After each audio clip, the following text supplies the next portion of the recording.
Gravando. Ok. Estou aparecendo? Sim. Boa noite a todas as pessoas. É muito bom, né, ter todas aqui.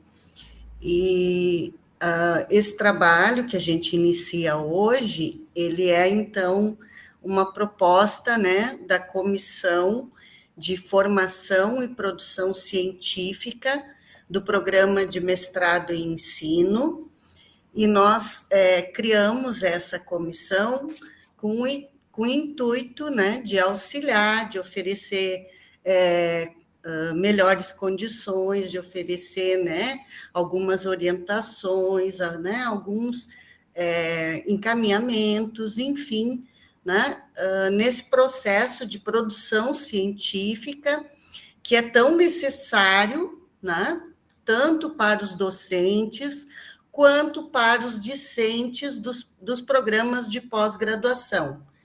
Não só, né, por ser uma demanda da CAPES, né, uma demanda da Coordenação Nacional de Pesquisa no Brasil, né, mas por ser também uma forma da gente ir cada vez mais avançando na produção científica, na pesquisa, e ir contribuindo, né, para esse acúmulo, né, para essa qualidade da pesquisa educacional em nosso país, em nossa região, nas instituições de educação superior, às quais, né, os programas estão vinculados. Tá? Então, sejam todas muito bem-vindos, bem-vindas, e aí nós vamos iniciar com essa primeira oficina, né, trazendo aqui o Cleidson, que é, né, discente do nosso programa, do programa de mestrado em ensino, orientando da professora Sônia Junqueira, e a Eliada, né, que é egressa do programa de mestrado em ensino, foi minha orientanda, e hoje é doutoranda do programa de educação da Universidade Federal de Pelotas, no programa de doutorado em educação, e também, né, minha co-orientanda, né, junto com a professora Maria Cecília Lorea Leite, né, que é orientadora do trabalho da Eliada. Então, esses dois lindos aqui, o Cleidson e a Eliada, vão nos brindar com esse trabalho que eles organizaram com muito carinho para trazer para vocês, no sentido de dar início, então, a essa nossa formação, né? E espero que vocês aproveitem. Obrigada.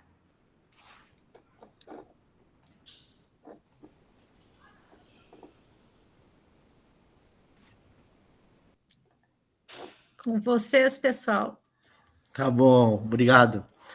Então, boa noite. Depois das apresentações de praxes, gosto de agradecer primeiramente, porque depois chega no final das apresentações, a gente acaba às vezes esquecendo de agradecer quem deve de direito, né? Então, agradecer novamente a professora Sônia pelo convite, a professora Dulce também, a professora Valesca por aceitar conduzir nessa noite de hoje também, e agradecer a Eliada pela parceria, né? Eu não conhecia a Eliada antes, mas agradecer a parceria dela aí para a gente conduzir essa abordagem, né, na noite de hoje. Então, muito obrigado a todos. Também agradecer a Andressa, né, que é a nossa divulgadora aí, colega do MAI também, pela divulgação, por card aí, para chamar o pessoal, fazer esse chamamento para o pessoal participar. Então, muito obrigado a todos, tá? Para iniciar a nossa fala, é importante a gente ressaltar, eu conversava com a Eliada, que a nossa fala não é uma fala técnica, né? Não é uma fala que vai se basear muito nas leis, digamos, nos aprofundar muito nas leis. A nossa fala é uma fala de colegas, né? Que tem o intuito aqui de compartilhar as nossas dificuldades, né? Nossos anseios, né? Como diz a professora Sônia, os perrengues que a gente passou por fazer a submissão. Então, a nossa fala não é uma fala técnica, né? Até a gente fez uma consideração que o interessante seria, em um outro encontro, trazer, inclusive, um membro, de repente, de um CEP, para trazer uma parte mais aprofundada sobre as leis, né, que regem todo esse processo. Mas então a nossa fala, essa fala de um diálogo mais interativo, assim, mais simples, e também trazer nossas expectativas para o futuro, né? Mostrar essa nossa expectativa e também motivar vocês que estão nos ouvindo aí, motivar e incentivar, que parece uma coisa que é difícil no primeiro momento, mas que é uma coisa que pode sim ser concretizada, que é a aprovação lá do projeto de pesquisa dentro do Comitê de Ética, né? Então, para dar início, eu e a Eliada preparamos aí uma introdução um pouco diferente. Até se a Eliada quiser, um pouco antes, fazer um breve comentário, nós vamos passar algumas imagens, né? Então, eu deixo a palavra agora com a Eliada, e ela pode tecer alguma prévia, e depois a gente dá sequência, tá bom? Parece que alguém aqui levantou a mão. Não sei se foi só para mim aqui. Tem alguém com a mão levantada?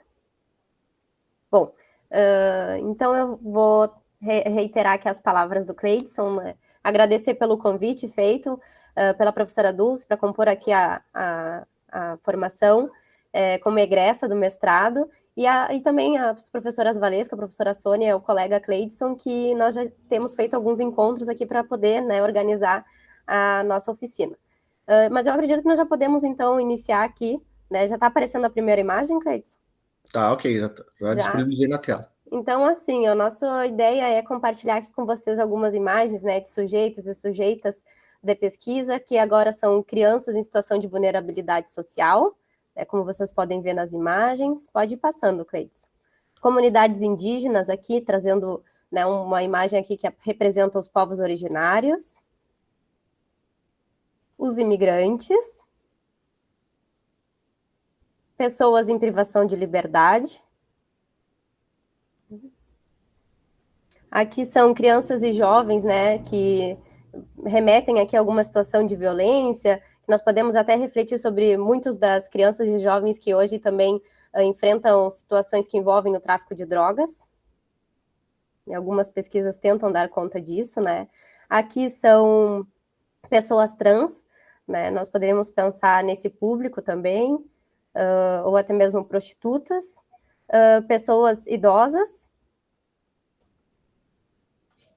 e pessoas em condições... Não, aqui é pessoas com deficiência, né? Mas teríamos outras abordagens ainda, pessoas em condições de trabalho semi-escravo. Eu não sei se passou aqui as mulheres em situação de violência, Cleidson. Será que ficou para trás? Essa aqui. Aí, desculpa, eu tinha visto mais pequenininho aqui, né? E aqui são as mulheres em situação de violência, né? Que agora sim eu vou fazer uns comentários com relação à minha pesquisa. Pode seguir, então. Então, assim, pessoal, o nosso objetivo aqui, né, de iniciar essa oficina aqui é ter essa interação com vocês, né? Nós não somos aqui palestrantes e temos o objetivo de que vocês também, né, busquem participar aqui, que seja uma oficina, como o próprio nome diz, né, que vocês interajam e tentem sanar as dúvidas de vocês na medida do possível que nós pudermos estar ajudando. E, bom, então... O primeiro questionamento que nós trouxemos é como estabelecer uma relação ética na pesquisa com essas pessoas, né? Como estabelecer uma relação ética com pessoas em situação de vulnerabilidade, pessoas em situação de violência, pessoas trans, prostitutas, indígenas, imigrantes, né? Então, num primeiro momento é importante, né, trazer a questão também da luta da nossa área, que é a da humanidades, em relação ao que se compreende como ética em pesquisa. Porque há diferenças significativas no nosso fazer científico que difere, né, por exemplo, das pesquisas da área da saúde. E, atualmente, a nossa legislação ela tem um viés que é muito mais acentuado hoje para a área clínica, né, que vem desconsiderando as diferentes perspectivas teóricas e metodológicas das pesquisas em humanidades, que é a pesquisa que nós, né, nos situamos. Então, nosso objetivo aqui é também compartilhar um pouco das nossas experiências, né, que nós vivenciamos, e eu ainda, e o Cleidson também seguimos, né, vivenciando hoje com os sujeitos e as sujeitas das nossas pesquisas na pós-graduação. Tá? Então, vou fazer pequenos comentários aqui sobre a minha experiência, depois vou passar para o Cleidson, mas antes da gente poder, né, e o Cleidson vai ter maior propriedade aqui dessa apresentação, mas comentar um pouco com vocês de como se dá, de como nós fizemos a nossa submissão da nossa pesquisa no Comitê de Ética, é importante refletir sobre as peculiaridades de cada pesquisa. Né? Vocês vão ver um pouquinho na minha fala aqui que a minha pesquisa ela vai ser bastante diferente da pesquisa do Cleidson, e por isso, né, a forma que nós também nos atentamos a algumas questões relacionadas à questão ética dos nossos sujeitos vão ser diferentes. Então, é importante refletir quais são as pessoas, né, que nós estamos buscando para que sejam participantes ativos da nossa pesquisa, tá? Vou fazer um comentário aqui com vocês, para quem não me conhece, né? Eu sou egressa do mestrado, com muito orgulho, tá, pessoal, da turma de 2019, segundo semestre de 2019, né? Como a professora Dulce disse, fui orientanda dela, e a minha pesquisa de mestrado, ela na verdade, ela foi inspirada, né, no trabalho que eu desenvolvi enquanto advogada da Coordenadoria Municipal da Mulher, aí na cidade de Bagé, né, eu sou bagiense, inclusive, né, só não estou residindo mais no momento. E, bom, a minha atuação profissional, ela inspirou a minha dissertação, que ela foi intitulada Marias Impossíveis, nas tramas discursivas e não discursivas da rede de atendimento e enfrentamento à violência. E como algum dos, assim, basicamente resultado, assim, da minha dissertação, né, nós entendemos que foi possível compreender que as relações de gênero, elas são produzidas por meio de práticas discursivas e não discursivas que nomeiam corpos, gêneros e sexualidades. E na medida em que elas estabelecem condutas e agem para controlar, para sanar, para punir, o que é considerado desviante em relação ao nosso padrão hoje de normalidade, tá, na ordem social vigente. E eu fiz esse comentário só para dizer para vocês que, tendo como base isso, na minha dissertação, né, na minha pesquisa de mestrado, quem foram os meus sujeitos e as sujeitas da minha pesquisa foram as mulheres, né, que foram afetadas pelas situações de violência, e eu busquei analisar, para além dos documentos, né, que eu tive com relação a documento que envolvia a legislação, né, a própria Lei Maria da Penha, Constituição Federal e outros artigos de lei, eu também fiz a entrevistas semi-estruturadas com as profissionais que atendiam na rede de enfrentamento à violência contra a mulher, e fiz 2 entrevistas com 2 mulheres que estavam abrigadas na Casa Abrigo. Tá? Então, essas foram as minhas sujeitas da minha pesquisa na minha pesquisa de mestrado. E no doutorado, né, que eu estou hoje desenvolvendo o estudo de caso da minha tese, estou neste momento produzindo os dados da minha pesquisa, né, e a minha orientadora é a professora Maria Cecília Lorea Leite, e a minha orientadora é a professora Dulce, né, a partir de um convite, porque na minha pesquisa de doutorado eu dou seguimento a muitas das considerações que foram resultados da minha dissertação de mestrado, e agora eu venho para um viés mais de entender esses resultados da minha dissertação, mas buscar verificar de que forma que se dá a formação jurídica dos bacharéis, e das bacharéis em direito, porque eu percebi que faltava um entendimento maior de uma reflexividade desse sujeito com relação às pessoas que são atendidas nessa rede de atendimento e enfrentamento à violência.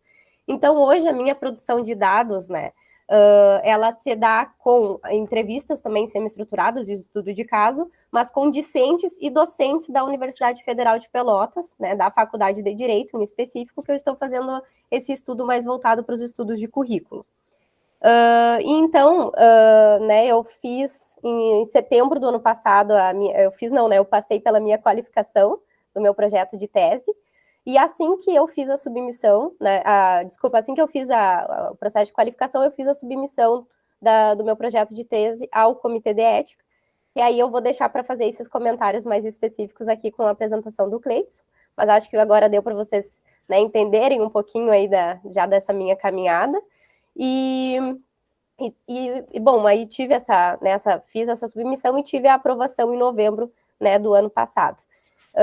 Então, alguns pontos, né, que são importantes considerar, eu não vou entrar em questão, assim, seria muitos para a gente dialogar aqui, né, mas o encontro e o tempo não permite, mas é importante, né, pessoal, refletir sobre o tratamento respeitoso com essas pessoas, né, fazer a questão de de como vai se dar essa abordagem para fazer esse convite para essas pessoas, né? No meu caso, como que eu fiz a abordagem para essas mulheres? Eu cheguei lá e bati na porta da casa-abrigo e pedi autorização para quem? Como é que ela funciona? Então, são essas dúvidas, né, que eu acredito que acabam permeando todas vocês que estão aqui nesta noite, e pretendemos aqui compartilhar um pouquinho com vocês, tá bom? Obrigada.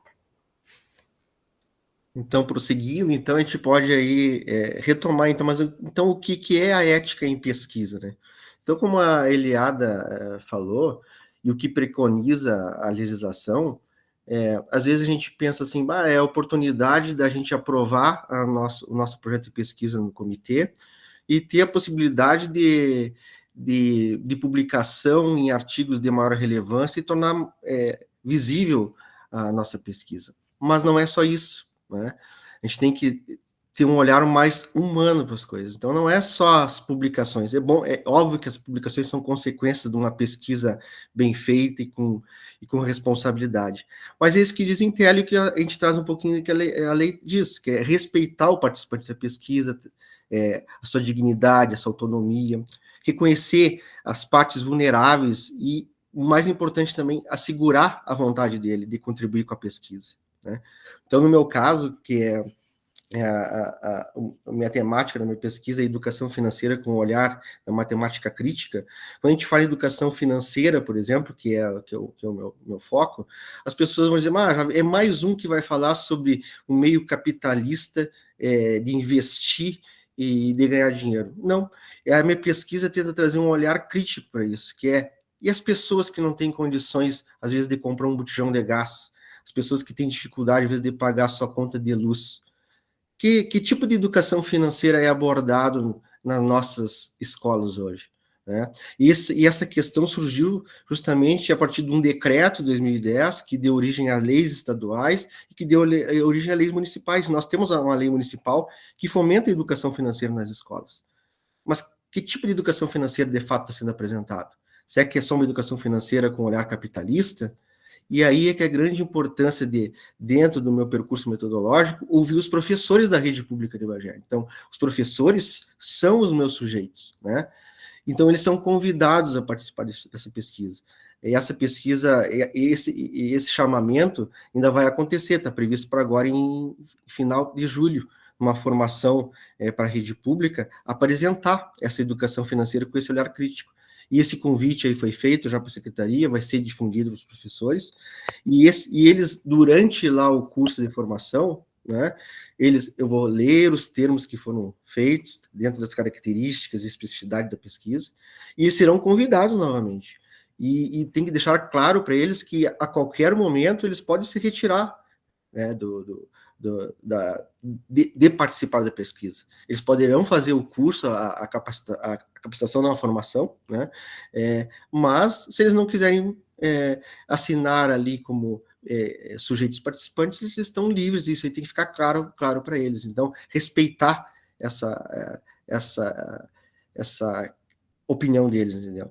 Então, e os que aceitarem, eles têm que estar cientes dos riscos, dos benefícios, né, que essa pesquisa vai trazer, né? Garantir, então, que sejam evitados algum constrangimento, né? Isso aí é muito importante, porque às vezes a gente vai lidar com assuntos que para nós parece que não vai causar algum impacto, mas a gente tem que evitar ao máximo que esses danos sejam expostos. Então, esse é mais ou menos o contexto, né, da gente ter essa sensibilidade, né, de assegurar essa dignidade e essa autonomia aos participantes da nossa pesquisa. Mais ou menos como a Eliada já falou, dentro do público dela, dos sujeitos dela, também meus sujeitos também não serão diferentes. E como eu falei anteriormente, nós não vamos nos aprofundar em leis aqui, mas não é possível a gente continuar o nosso diálogo sem expor para vocês que existe uma legislação. Inclusive, essa lei ela foi sancionada agora dia 28 de maio, né, que é a lei que dispõe sobre os princípios e diretrizes nas conduções das pesquisas com seres humanos. Então, ela está recente. Então, ela foi se criou muita expectativa em torno dela para ver o que se mudaria, né, a partir da lei, do que já existia de lei, né? E eu participei de uma live, acho que a professora Dulce, pelo que eu vi ali nos comentários, lá durante o dia 20 de junho, participou de uma live que é do canal Ética e Integridade, que eles falavam sobre essa nova lei aí. Foi sobre isso a questão. E o professor Frederico, que é um dos debatedores, falou como a lei acabou permanecendo, digamos assim. Então, eu tenho que trazer para vocês que a lei existe, mas quando vocês forem ler a lei, para vocês não terem aquele impacto que eu tive quando eu entrei na plataforma e quando eu fui ler os documentos, de que, mas eu estou fazendo uma pesquisa na área médica, na área clínica, na área biomédica, na biomedicina, e é para vocês terem ideia que mais de 90% da lei ela fala sobre pesquisas clínicas e o resto das disposições da lei em direção das pesquisas da biomedicina. E só aquele verdinho ali, ó, que fala sobre as pesquisas humanas, né? Então, vocês não vão se assustar com esse primeiro impacto, tá? Então, é isso aí que a gente vai trazer dessa parte da lei. Além da lei, existe um emaranhado de resoluções, né? Conselho Nacional de Saúde, do próprio Ministério da Saúde, que os comitês de ética já disponibilizam nas suas páginas, né? E que a própria Plataforma Brasil, que a gente vai ver depois o que a gente vai ver o que são os comitês, eles também disponibilizam. Então, esse acesso à documentação é algo que vocês vão ter que procurar depois, justamente em cima daquilo que a Eliada falou. Cada pesquisa vai ter a sua natureza, vai ter a sua especificidade, vai ter as suas características, e você vai ter que procurar as resoluções que abordam aquele tipo de especificidade, entendeu? Então, vai ter lá uma página com 20 resoluções, mas tem uma lá que fala sobre pesquisas em humanidades, aquela lá você vai ter que ler. Só você ter ideia do que a gente tem de legislação. E para a gente se situar dentro de um contexto organizacional do Brasil, em termos de pesquisa ética, e a gente fala muito dos comitês de éticas, né, que são a base e é o contato, a instância, a primeira instância que a gente vai ter, porque é onde nós vamos submeter nossos projetos de pesquisas, né? Como é que é essa subordinação? Então, os comitês de éticas estão subordinados ao CONEP, o Comissão Nacional de Ética e Pesquisa, que, por sua vez, ao Conselho Nacional de Saúde, a CNN, onde tem a maior parte das resoluções, que está subordinado ao Ministério da Saúde. Inclusive, um dos questionamentos e debates da live que eu citei era por que dentro da lei, aquela que eu citei ali, não existiria um braço para o Ministério da Educação para poder dar mais voz a essas pesquisas da humanidade, da área de educação. Mas essa é a estrutura que vocês vão encontrar. Nós vamos submeter nossas pesquisas aos comitês de éticas, que lá na ponta final, na instância final, está subordinado ao Ministério da Saúde. Esse é o contexto e a visão geral. Tá? Então, falar de comitê de ética, a gente vai falar, então, mas o que é um comitê de ética? E aqui a gente já começa a falar sobre as primeiras resoluções, né? Nessa resolução, a 466 do Conselho Nacional de Saúde, ela já fala sobre o que é o comitê de ética, que são os colegiados interdisciplinares, independentes, com relevância pública de caráter consultivo, que eles vão fazer o quê? Eles que vão defender os interesses dos participantes, dos sujeitos da nossa pesquisa. Então, é eles que vão cobrar todo aquele rito de documentação que a gente vai mandar para eles, tanto o rito de documentação quanto a alimentação da plataforma. Quem vai nos cobrar é o Comitê de Ética das Instituições. A Unipampa tem o seu Comitê de Ética, lá a Eliada, quando submeteu, tem o Comitê de Ética dentro da Universidade Federal de Pelotas, e em outras instituições também tem o Comitê de Ética. Instituições mais antigas, mais consolidadas, às vezes tem mais de um comitê de ética, então lá na plataforma teria que ter cuidado de escolher qual comitê que tu vai submeter. Mas só você ter ideia do que é um comitê. Então, ele está dentro das instituições, ok? E cada comitê, ele traz um outro documento que é muito importante de nós tomarmos posse antes de a gente começar a submeter qualquer projeto de pesquisa, que é o regimento interno. Aqui eu fiz só um recorte, que é da página do Comitê de Ética da Unipampa, onde ele traz as finalidades dele. Só você ter ideia aqui, ó, lá ele vai ter completo dentro da página, né? Mas a finalidade dele é totalmente de acordo com o que preconiza as leis e as resoluções. Então, vai destacar ali o cuidado com os participantes, respeitar Aqui no caso, aqui ele já faz mais direcionado às questões clínicas, né, que é bioética, vai ter bastante coisa também, falando sobre isso aí. Então, é um documento que, independente de onde vocês forem submeter, seja no CEP da Unipampa ou outra instituição, é bom ler com calma qual é o regimento e o que ele preconiza naquilo ali, tá bom? Aqui eu, então, vou puxar a brasa para o nosso assado da Unipampa aqui, e aqui eu trouxe a tela do Comitê de Ética da Unipampa, que eu julgo, né, eu não conheço outros comitês, mas pelo fato do Comitê de Ética eu julgar ser bem completo, tem muita legislação bem completinha, tem nessa barra da esquerda aqui, ó, tá, o print não pega todo, mas na tela final tem todos os modelos de documentos que você precisa para o que você imaginar de característica de especificidade de pesquisa, você vai encontrar lá. O que você não encontrar, você vai conseguir adaptar de acordo com essa característica facilmente, mas o site do CEP eu julgo muito bem, muito completo. Tem as agendas, que nós vamos ver o que é mais adiante, né?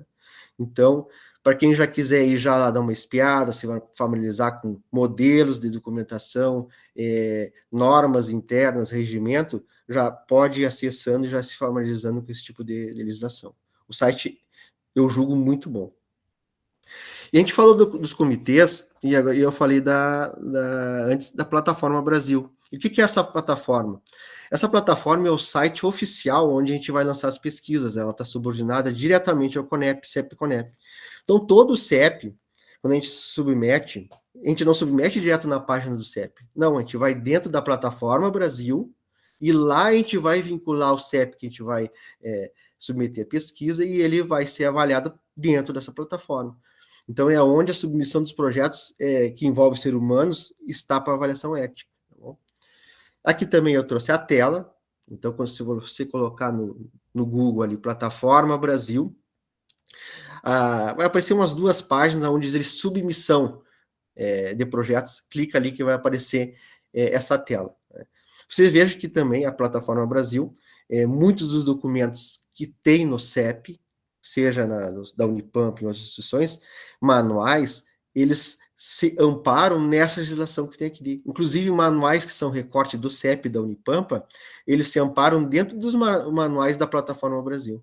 Então, é dentro desse site também, que já é bom também a gente ir se conhecendo, mexendo, fazendo o cadastro. E como é que você faz o cadastro? Tem 2 pontos muito importantes para o cadastro. Então, eu recomendo que, quando você entrar naquele site que eu tirei o print da tela ali, primeira coisa a fazer, leia o manual de cadastro do pesquisador da PLABR. É importantíssimo, porque lá, além do que que eu vou comentar agora aqui, lá vai estar mais detalhado ainda, tela por tela, como é que você faz o cadastro do pesquisador. E, além de ler esse manual, ter cuidado com o preparo da documentação. E que documentação é essa? Quando você entrar lá na tela da Plataforma Brasil e clicar para se cadastrar, você já tem que ter em mãos documento de identificação, que pode ser RG, CNH, outros documentos de identidade, como identidades funcionais ou de alguns conselhos que sirvam como identificação, e o mais importante que eles estejam no formato JPG ou PDF, tá? O currículo Lattes, que você pode extrair direto da plataforma Lattes, que ele já vai ser baixado em PDF, né? Então você separa ele também, e uma foto digitalizada. Então, esses 3 documentos aqui, 2 documentos, na verdade, mais a foto, é importante para você ter em mãos quando começar a fazer esse cadastro dentro da plataforma. E muito importante que eu vou destacar aqui, e vou destacar lá nas telas do cadastro. Nunca esquecer que durante o seu cadastro você já vincule a instituição que você vai submeter. No meu caso, a Unipampa, o CEP da Unipampa, e no caso da Eliada lá, o CEP da Universidade Federal de Pelotas. Eliada, se quiser a qualquer momento intervir, fica à vontade, tá bom? Tá certo, Cleiton, pode seguir. Bom, como eu já tenho o cadastro pronto, se eu clicasse aqui para fazer um novo cadastro, vai aparecer tudo em branco aqui. Então, eu tirei prints aqui das telas que vão já aparecer para vocês para serem preenchidas, tá? Então, eu não me lembro bem aqui se elas unificam esses dois dados aqui, mas é isso que lá vocês vão ter que alimentar, que é basicamente os dados de identificação teu, né? Os dados complementares, que é com a tua área de atuação. Lá, dentro da plataforma Brasil, vocês vão se deparar que a linguagem lá, ela é muito direcionada às pesquisas clínicas, como a gente falou, que é o que a lei ele preconiza, e a própria plataforma, ela direciona muito para questões da área médica, da biomedicina e clínica. Então, quando na hora de você for procurar especialização acadêmica, provavelmente não vai conseguir encontrar a área da educação, a não ser que eles tenham atualizado a plataforma. Então, vocês coloquem outros e escrevam a área da educação, tá bom? Aconteceu comigo, não sei se aconteceu com a Eliados, esse tipo de coisa. Esse do Lattes, a mesma coisa. Outras informações como endereço de e-mail, vocês alimentam também. E aqui estão a parte que vocês vão anexar aqueles documentos que eu falei. Então, aqui vocês selecionam o documento e vão buscar, tá? E eles vão sendo anexados um por um.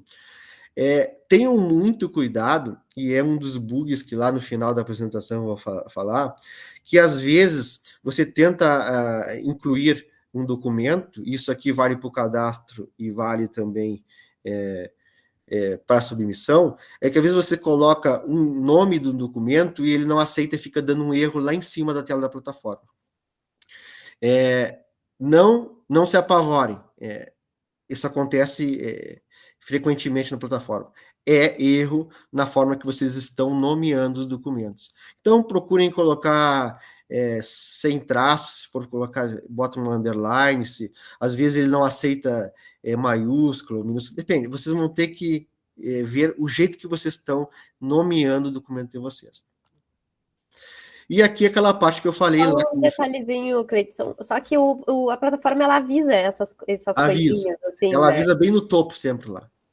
E até porque, né, eu e o Cleiton que tivemos uma primeira experiência, assim, né, o sistema ele vai mostrando, só que o que gera mesmo são dúvidas, será que eu estou fazendo certo, né, então a nossa ideia aqui compartilhando, né, como nós fizemos é que acontece, isso acontece, então seguimos.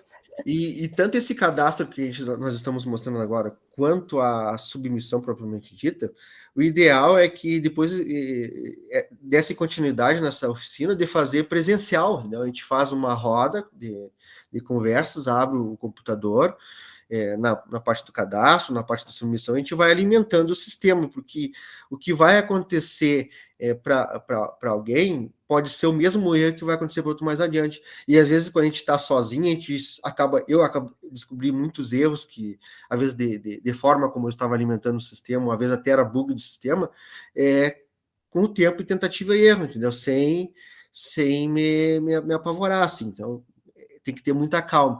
E uma oficina prática de ir alimentando o sistema seria muito interessante, porque daí a gente abre a tela e vai alimentando, entendeu? Pra vocês terem ideia. Aqui que eu falei, então a gente vincula a instituição, então não esqueçam de marcar, porque daí ela vai abrir a instituição. Se colocarem aqui Unipampa, ele já vai abrir a Unipampa, como só tem um CEP, vai abrir esse aqui, aí você clica em buscar, clique, ele vai salvar aqui embaixo, e depois é só salvar a sua senha e vai estar feito o cadastro. É bem tranquilo. Em instituições que tenham mais de um CEP, que é o caso que aconteceu com a Eliada, vai aparecer mais de uma lista aqui. 1 ou 2, 3 itens, ela vai ter que marcar a que ela deseja para poder selecionar aqui embaixo. Isso aqui é muito importante, porque lá quando for submeter, ele tem que estar vinculado a uma instituição, tá bom? Porque senão vocês vão ter que voltar novamente, às vezes o sistema dá bug e às vezes tem que fazer um cadastro novo. Então é bom não esquecer de vincular já no primeiro acesso. Observação importante e que a Eliada já acabou comentando na fala dela inicial, né? Que quando a gente for submeter qualquer tipo de projeto de pesquisa, aqui a gente não vai trazer todos os documentos, a gente vai comentar sobre 1 ou 2 documentos, né? Porque tem uma gama de documentos que elas são muito específicos e considera muito a natureza e a especificidade de cada pesquisa. Então não adianta eu estar mostrando um documento aqui sobre termo com menores lá, que não é da minha pesquisa. Eu não tenho essa propriedade para comentar, né? eu tenho propriedade para comentar dos tipos de documentos que eu fiz por minha característica e minha especificidade de pesquisa. Isso aí vai acontecer com vocês, né? Vocês vão ter que pesquisar, eu vou fazer pesquisa documental, que tipo de documento eu preciso buscar lá nas plataformas e no CEP para poder adequar. Vou fazer pesquisa com criança, que tipo de documento eu tenho que anexar. Esses documentos no CEP da Unipampa tem todos lá, todos mesmo. Acho que eu passei uma tela aqui. Então, dita essa observação, a gente vai entrar direto dentro da plataforma. E dentro da plataforma, nós temos, para submeter o projeto, propriamente dito, já vamos começar a submissão do projeto aí, eles são eleitos basicamente em 3 etapas. Aqui eu não vou conseguir mostrar a todas as etapas para vocês, porque o projeto está submetido. Então eu não consigo entrar lá e mostrar. Entendeu? Mas uma dica que tem, eu posso até minimizar aqui essa apresentação e buscar uma outra aqui, que é a do manual de orientações para submissão da Unipampa.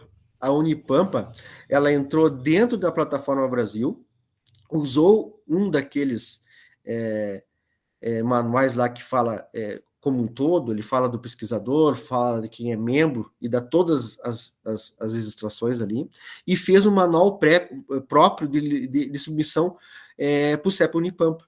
E aqui tem tá aparecendo bem para vocês, pessoal, só vai me sinalizando aí, Eliada. Tá sim, tá ótimo. Então, lá eu não tenho como avançar e mostrar para vocês, mas eles fizeram recortes de todas as telas.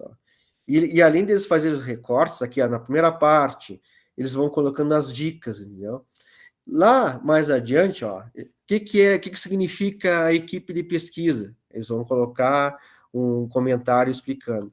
Então, por isso a importância de ler também, antes de submeter, assim como o manual do pesquisador para se cadastrar, o manual de submissão é muito importante, porque terão termos lá que, se vocês irem para a plataforma direto, vocês vão tentar alimentar algo que vocês não precisam alimentar, porque está muito direcionado a áreas da pesquisa clínica. E aqui nesse manual diz o que é exclusivo de clínicas, né? Então, ele vai mostrando aqui item a item, a instituição proponente, vai explicando o que é. Aí já passa para a parte 2, que é a área do conhecimento, que aí entra a área das humanas, né? Onde que a gente tem que escolher, onde marcar, ali, título público, isso aqui é muito importante. Uma das primeiras bugs que eu me deparei foi que eu coloquei um título aqui, ele ficou por a metade, porque ele não colou todo ali, a plataforma não salvou, e aí ele ficou divergente. Então, uma das primeiros questionamentos é que o título público, por que isso aqui é importante? Porque quem está de fora e quer pesquisar sobre as pesquisas que estão em andamento, eles colocam, qual é o teu título, Cleides? Ele vai lá e vai procurar, e vai saber tudo o que está acontecendo, as etapas da pesquisa, através do título público. Então, isso aqui é muito importante, parece que não tem muita relevância, mas é muito importante e pode gerar, inclusive, contestação nas pendências lá, tá? Então, é importante colocar. Eu ressaltei porque aconteceu comigo, de ficar uma palavra errada e eles mandarem refazer. E todos os demais campos, todos vão ter explicação. Vejam que aqui eles alertam, que quando para a área clínica. Então, tem coisas que da área de educação a gente não vai preencher, a gente vai passar adiante, área clínica, passar adiante. Então, se vocês vão pegar sozinho a plataforma para alimentar e submeter, e vocês não lerem o manual antes, vocês vão perder muito tempo, porque vocês vão querer alimentar algo que não tem necessidade de alimentar na plataforma, que é simplesmente deixar em branco e passar adiante. Cleidson, até compartilhando, fazer um pequeno comentário aqui, né? Achei excelente aqui essa questão de ter o manual, que vai ajudar muito, né? Principalmente aqui os discentes da Unipampa, porque no meu caso, quando eu estava preenchendo mesmo, eu fiquei realmente com dúvida. E agora, eu vou deixar isso aqui em branco? Eu recorri à legislação, só que não tem, assim, deixe em branco, né, o que não condiz com a tua pesquisa. E aqui no manual já vem explicando que tu podes deixar em branco, justamente porque não tem a ver com a questão clínica, né? E são questões ali de área de bio, alguma coisa, e a questão de dados genéticos, né? Eu acredito que grande parte das pesquisas da humanidade não trata sobre isso, né? No meu caso, não tinha nada disso. E eu fui deixando em branco. E aí foi exatamente isso que tu falou. Essa primeira etapa, assim. E, pessoal, o que o Cleiton tá falando que é preenchido, não vem da cabeça, né? Não vem do além. Tá lá no teu projeto de pesquisa. Tu vai preencher a plataforma e numa outra aba ali do teu computador tu vai estar com o teu projeto aberto. Então, todas as informações que tu precisa, tirando a documentação que tu vai deixar depois pronta, tá tudo ali no teu projeto de pesquisa. É o título, é os objetivos, objetivo geral, tudo isso que o Cleiton vai mostrando agora para vocês. Aqui é mais um exemplo do que não deve ser preenchido. Então, o próprio manual já diz, pula essa etapa que isso aqui é só para a clínica. Então, a importância de ler o manual é muito, entendeu? É muito. Que também a área clínica. Termos assim, aí você se depara lá, haverá aplicação de... Aí eu vou deixar para a professora Valesca pronunciar. Eu não sei o que é isso, daí tem que... O manual já dá essa ajuda para nós, entendeu? Que significa um período de pesquisa que fica sem tomar medicamento, ou seja, para a clínica, para a médica. Entendeu? Mas se quem está das humanas, da área da educação, não se der o trabalho de ler o manual, vai ser, tá faltando aquilo lá. E aqui, aqui já entra a área que a gente tem que preencher, o desenho. O que é o desenho? Na hora que você deparar com esse termo desenho... Eu acho que não passou, Cleiton, agora. Não foi para outra tela? Tá dizendo desenho aí? Não, ainda está na etapa 1, informações preliminares aqui. Vamos ver.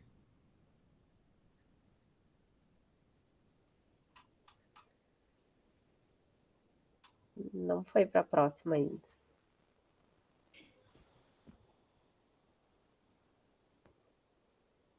É que ele não está passando aqui. Vamos ver se eu consigo botar em forma de apresentação. Vamos ver se melhora. Melhorou? Não passou ainda. E agora? Segue aqui no mesmo, nesse etapa 1, informações preliminares. Eu vou tentar fechar e abrir, não. Vamos ver aqui. Bom, enfim, acho que para nós não perder tempo no manual, a ideia do manual é a seguinte, é que lá dentro do manual vai ter várias coisas que vai estar escrito, não é para a área de educação, área clínica, tá bom? Vou retomar nos slides aqui. Tá aparecendo aí, Eliada? Não saiu, ainda está no manual aqui. Eu vou ter que interromper e entrar de novo, que eu acho que travou aqui. Só um minutinho. Que daí é melhor.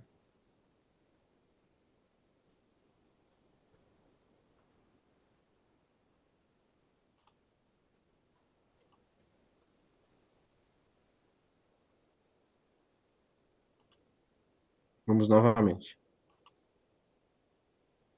Agora sim. Então, dentro das 6 etapas que a gente estava comentando, vai ter várias etapas dessas, principalmente aqui na parte do desenho, que vai ser para a área clínica. Então, onde tiver ali escrito é para a área clínica, não se preenche nada.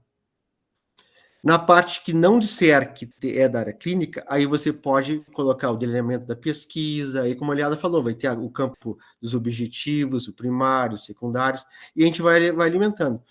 Tudo que vai pedindo na sequência aqui, detalhamento do estudo, tudo vai ter no seu projeto, né?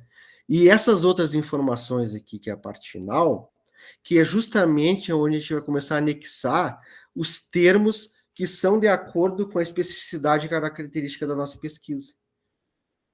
Que vão ser alguns exemplos que a gente trouxe aqui, que é a autorização da instituição coparticipante, que foi o meu caso, que eles exigiram, como a Secretaria Municipal da Educação como coparticipante, o termo de confiabilidade, que é comum a todos, e esses documentos todos estão lá no CEP, tá? Dentro do site do CEP. O termo de consentimento livre esclarecido, esse aqui eu particularmente, eu peguei o modelinho deles e dividi em 2, fiz um para quem vai ser entrevistado e outro para quem vai participar dos questionários, mas é algo que eu tomei a iniciativa de dividir já para evitar algum questionamento por parte do comitê, e deu certo, que não teve questionamento quanto a isso. Aqui é o sentimento de menor, que eu acho que não é o caso teu também, né, Eliada? Isso aqui é para quem tem pesquisas com menores de idade. O manuseio de documentação, para quem faz coleta documental. Esse termo de anuência, acho que, não sei se pediram para ti, Eliada, você pode comentar mais. Para mim, não me pediram. Para mim, aqui dessa listinha, né, eu também fiz o termo de consentimento livre esclarecido para um específico para os docentes e outros para os discentes, até porque no TCLE tem que ter uma parte ali de benefícios e riscos, e são diferentes, né, os benefícios que vão ser para os docentes vão ser diferentes para os discentes, né, assim como os riscos. E aí nós vamos até comentar um pouquinho mais, né, Cleiton, depois, alguns exemplos. Sim. E o TCLU eu tive que juntar porque a minha pesquisa analisa planos de ensino, planos de aula dos professores, e aí eles citaram que eu fizesse esse anexo do TCUD aqui. E o termo de anuência institucional, sim, porque o meu campo empírico da pesquisa é a Faculdade de Direito, e eu tive que pedir o termo de anuência, né, do diretor, ou no caso foi a vice-diretora que assinou para mim, da Faculdade de Direito, para liberar o acesso. E depois a gente colocou outros anexos aqui. No meu caso ali também, eu anexei questionários, porque como durante a formação vão ter questionários diagnósticos e final, eu anexei ambos. Isso aqui foi pedido na segunda versão, após submissão. Os roteiros de entrevista eu anexei. Como eles pediram os questionários, eu já anexei os roteiros das entrevistas, porque eu não sei quantas entrevistas eu vou fazer, porque como é que vai funcionar o meu percurso metodológico? Durante a aplicação de questionários, eu vou extrair quem já fez algum tipo de projeto envolvendo educação financeira. E com esses professores que desenvolveram algum tipo de projeto, esses serão separados para fazer entrevistas também. Tá? O orçamento não foi o meu caso, mas pelo que a Eliada me falou, pediram para ela orçamento, né? Eu não me pediram orçamento porque lá dentro da plataforma tem um campo que fala sobre financiamento, e lá eu marquei financiamento próprio. Como eu marquei financiamento próprio, eles não me exigiram nada. Eliada, se quiser comentar alguma coisa lá, como tu alimentou a plataforma. Como eu sou bolsista CAPES, pessoal, eu achei importante, né, que eu tenho uma fonte de financiamento de pesquisa. E o modelo de orçamento que tinha ali na plataforma Brasil, ela não vinha já com descrito, assim, né, formas de orçamento. Então, eu peguei alguns modelos do Google e fiz a adaptação para minha pesquisa. Mas tem algumas coisinhas que geram dúvidas. Eu comentei com o Cleidson ainda, quando eu elaborei o documento, eu pensei, mas eu coloco aqui os 4 anos? Coloco aqui 2 anos? Coloco o restante da pesquisa? Coloco o período, né, que está delimitado a minha produção de dados? Aí eu fiz algo geral, assim, e inclusive compartilhei com os meus colegas, e eles também fizeram a adaptação do deles, tá aqui também, que nós vamos passar para vocês, mas é algo assim que talvez mude, né, de um comitê para o outro. E uma coisinha muito importante aqui, que já aproveitando a fala do Cleidson, né, que ele trouxe aqui com relação à metodologia da pesquisa dele, por que é muito importante, pessoal, a questão teórico-metodológica da nossa pesquisa? Né, porque nós vamos colocar ali, nessa questão que tu preenche ali, a metodologia, qual é né, o campo teórico e metodológico da pesquisa, eu expliquei, o meu se dá com o aporte teórico-metodológico da análise e abordagem do ciclo de políticas. E a minha pesquisa ela vai se decorrer através da produção curricular em curso, né, o currículo que está acontecendo. E aí um grande debate que tem, assim, nessa questão que nós ficamos falando, com relação ao CEP da saúde, o CEP da área clínica, o que acontece? Talvez eles não tenham esse entendimento. Talvez quando tu vai fazer a submissão do teu documento ali, eles vão dizer, não, mas tu tem que apresentar agora as suas entrevistas. Mas a minha abordagem é diferente da do Cleidson. Eu vou estar lá em campo, então eu não tenho certeza ainda de algumas questões que vão estar acontecendo e eu vou ainda buscar trazer para minha pesquisa.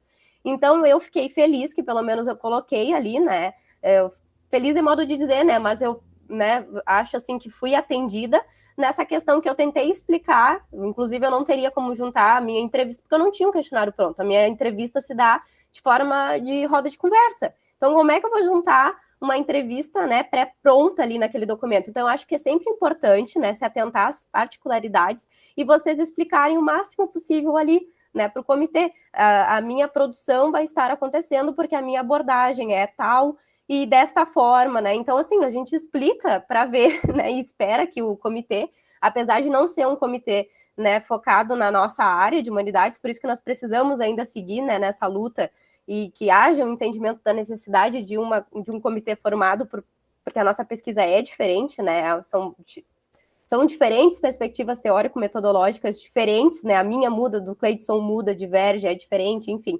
Por isso que a gente fica falando nesse sentido, né, que nenhuma documentação aqui ela vai ser igual, né, vai ter alguns detalhes que vão mudar. O comentário da professora Valesca aqui, né, acho que é bem de encontro aqui o que nós estamos comentando, ó, que na Unipampa eles esperam que os instrumentos estejam lá bem definidos. Então, eles esperam que já venha, né, de uma forma bem específica e de que forma que vai se dar.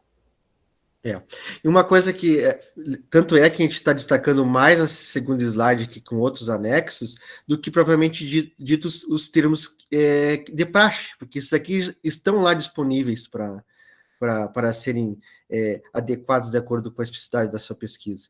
Mas esses aqui que requerem um caráter mais autoral, digamos assim, eles carregam muito significado, né, Eliada? Porque aqui, ó, o próprio cronograma, a gente sabe que o cronograma tem dentro do nosso projeto de pesquisa, aquele mesmo que a gente está preparando para qualificar, para definir, tem um cronograma ali. Lá dentro da plataforma Brasil, também tem um espaço dentro daqueles itens lá, que é o item 5, onde tem a parte dos anexos, vai ter um espaço ali para colocar cronogramas, e também eles exigem, às vezes, dependendo do CEP, eles exigem um cronograma à parte, que acho que foi o caso teu, né, Eliada, que eles exigiram um cronograma à parte. No meu caso, eles não me exigiram um cronograma à parte, mas o meu cronograma eu coloquei dentro da PLABR, dentro da Plataforma Brasil, e dentro do projeto de pesquisa. Porque o próprio projeto de pesquisa, e é um ponto que nós vamos falar agora, e depois eu deixar para a Eliada compartilhar, eu vou retirar minha tela de compartilhamento, e a Eliada vai compartilhar, porque é uma coisa que eu acho muito importante, que eu achei que foi meio que um divisor de águas, e assim, quando a gente está fazendo um componente, já preparando a pesquisa, o projeto de pesquisa para ser qualificado, a gente já coloca tudo ali, coloca referencial teórico, as referências bibliográficas, a referência da literatura, faz todo um delineamento de como vai ser feito a pesquisa, a extração dos dados, a análise dos dados, só que a gente não coloca no nosso projeto os riscos, os aspectos éticos dentro do pré-projeto. E isso eles cobraram depois. E eu comentei com a Eliada, eles cobraram de mim e cobraram dela também. O que a gente teve que fazer? Dentro do nosso percurso metodológico, lá no final, criar um subitem, uma seção falando sobre os aspectos éticos da pesquisa, onde tem os riscos, enfim, como será feito, né, essa questão ética. E aí eu vou deixar agora, antes de nós finalizarmos ali com a folha de rosto, que é o último documento que é gerado após a gente anexar todas essas embaralhadas de documentos, eu vou interromper aqui, tá, Eliada, para te poder compartilhar como que tu fez e dar também uma sugestão de como inserir esse aspecto ético dentro dos projetos de pesquisa, tá bom? Tá ótimo. Deixa eu já...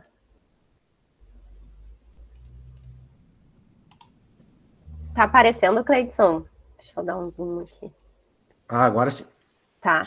Aqui, pessoal, é mais assim uma ideia, né, para compartilhar com vocês. Quando eu fiz a primeira vez a submissão, né, eu tive depois que apresentar alguns documentos novamente, por exemplo, o TCLE eu só tinha submetido um, aí me pediram um específico para docentes e discentes, aí eu submeti os dois. E aqui tá o item que eu juntei, né, no meu projeto, na minha tese, no caso, aí vocês, né, na dissertação, enfim, no projeto.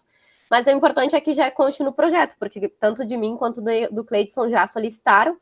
E aí aqui, então, nós trouxemos eu trouxe mais uma ideia de como que eu fiz esse subitem aqui dos aspectos éticos para a condução da pesquisa e fazendo referência à resolução, aos itens, né, da confidencialidade, da privacidade, de acordo com o artigo tal da resolução, né, que os docentes e discentes serão escolhidos por adesão voluntária. Aí aqui tem algumas questõezinhas que são específicas da minha pesquisa, né? Mas tem a questão dos dados coletados, eles estejam anonimizados, né? Então aí vocês vão ter que...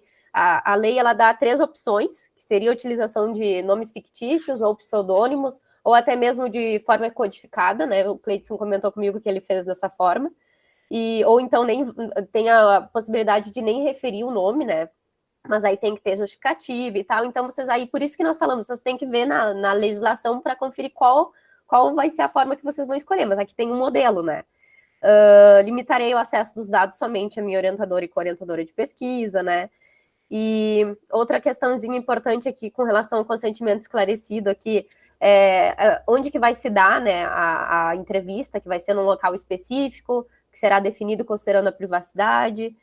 Aí depois aqui, nós trouxemos como modelo para vocês, né, mas modelo não, é mais compartilhar a nossa experiência, na verdade, né, porque modelo a gente já falou que não tem como ter um pré-pronto.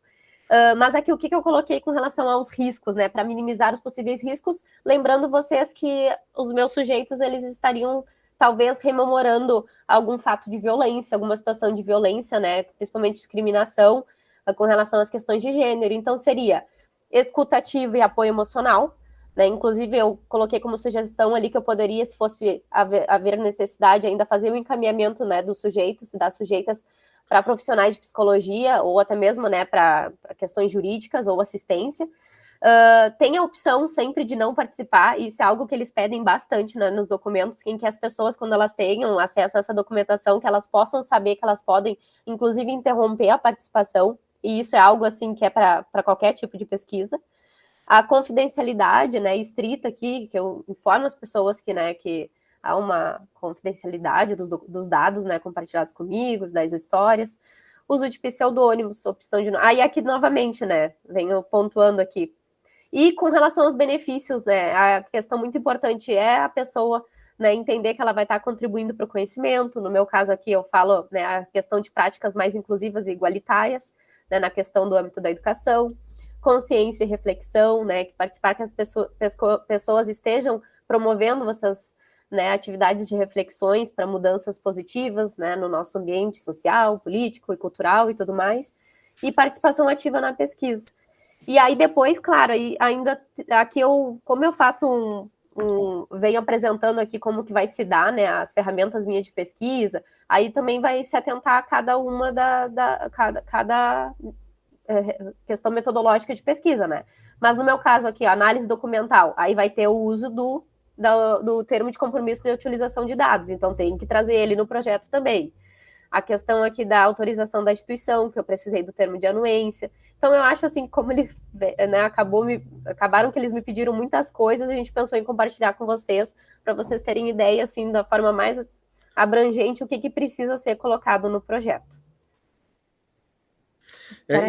E ressaltando, porque quando eu submeti a primeira vez, um dos pontos, depois eu vou mostrar a carta para vocês ali do que foi sugerido, é justamente ter esse subitem dentro do projeto. Então, eu qualifiquei sem esses aspectos éticos, né? E nem imaginava que ia precisar disso mais adiante.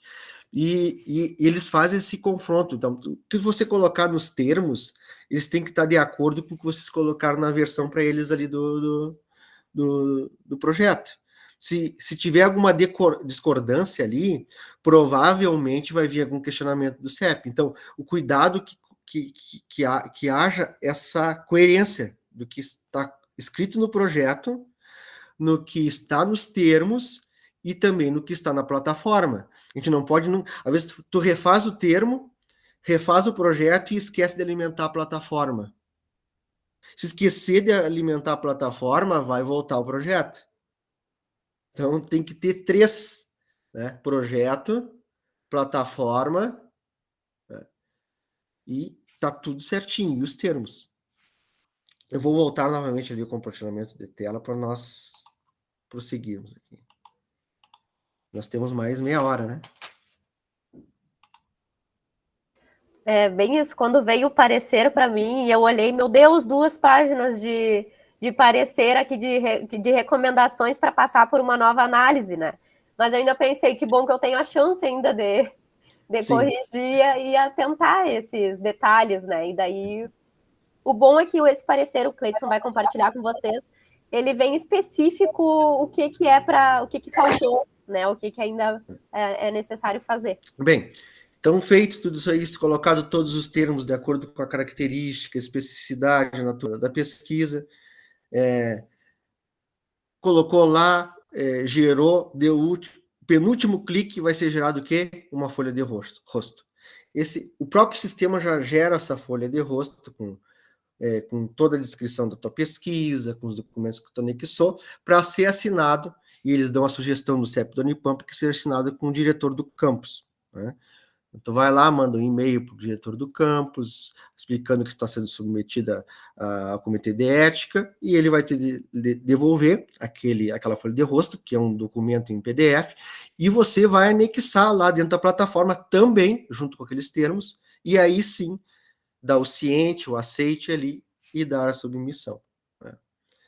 Feita a submissão, e antes de eu mostrar a tela para vocês, de como é que vem a informação de que o teu projeto de pesquisa foi submetido, nós temos que entender esse fluxograma da submissão.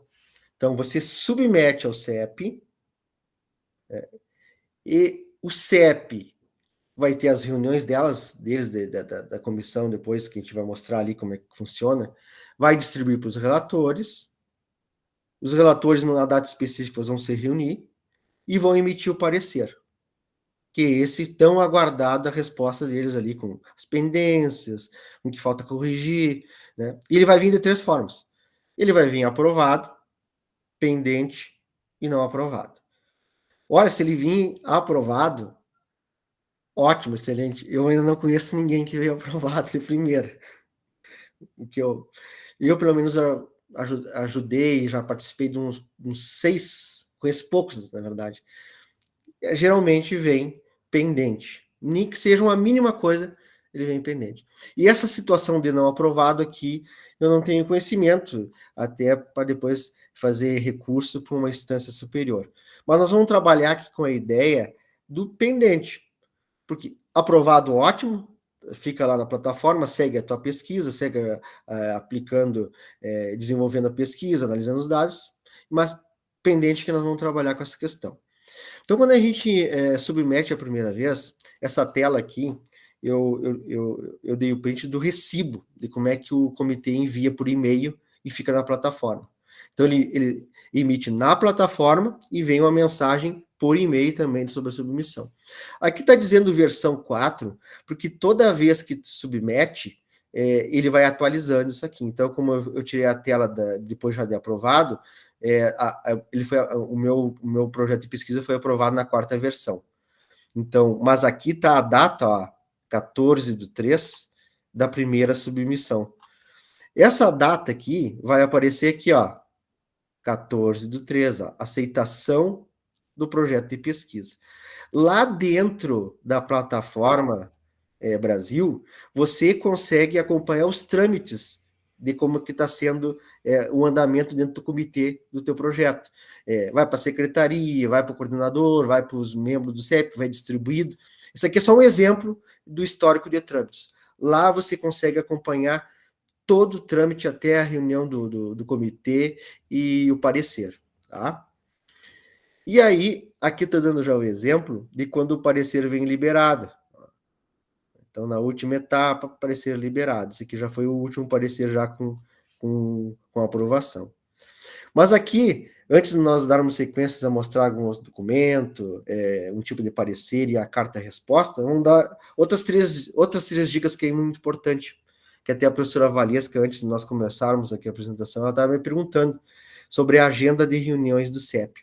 Isso aqui é muito importante do pesquisador tomar conhecimento, porque é o ritmo que ele vai ter de cumprir as demandas, e se é a primeira vez também ver qual é a data melhor para ele submeter, porque se ele passar um dia, ele pode perder um mês, às vezes, para submissão, né? Falar mais sobre o parecer pendente, como é que se responde ele, e sobre a avaliação ad referendum, que é daí que ela pode ser feita sem a reunião do CEP a qualquer momento.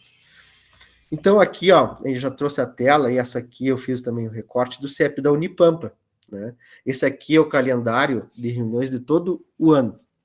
Então, vocês notem que janeiro e fevereiro ali, não adianta submeter no início de janeiro o projeto de pesquisa, porque ele vai ser só avaliado lá em março. A primeira reunião do ano vai ser dia 12/3. Então, se você mandar dia 10, 11 de março, você vai ser avaliado nessa reunião, e esse parecer vai ser liberado 2 ou 3 dias depois, é a média, por experiência própria que aconteceu comigo. Da mesma forma que se você submeter dia 13 ou 14 de março, você vai perder um mês, porque você vai ser só avaliado sobre a respeito só na próxima reunião. Você não vai receber a resposta. Então vejam a importância de um dia. E um dia você pode ter que esperar mais um mês. Então, a importância de você saber como é o calendário de reuniões do CEP ao qual você está submetendo o seu projeto. Agora, vamos pegar em datas atuais. Hoje eu já quero fazer o meu cadastro e vou já tentar submeter. A reunião de julho já passou. Então, se você se submeter hoje, na verdade, hoje é 4, né? Você submeter hoje, ainda você vai pegar essa reunião do comitê. Então, se você quiser ser avaliado pelo relator nesse mês, ainda dá tempo. Se você mandar no dia 10, você vai perder mais de mês, porque eles vão ter um pequeno recesso aqui, vai ser só final de agosto depois. Então, um dia faz muita diferença.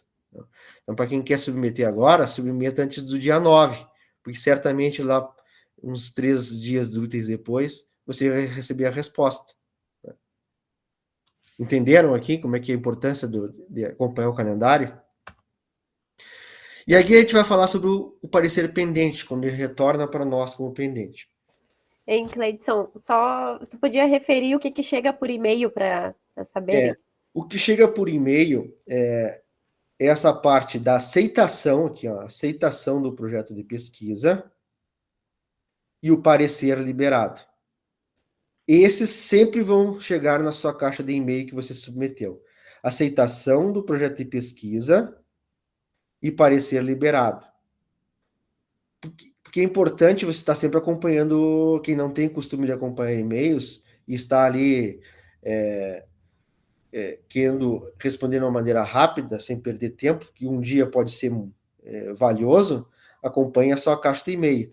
Porque para não precisar entrar na plataforma, entendeu? A plataforma vai emitir esse histórico de trâmites, mas para o e-mail vai vir a aceitação e vai vir o parecer liberado.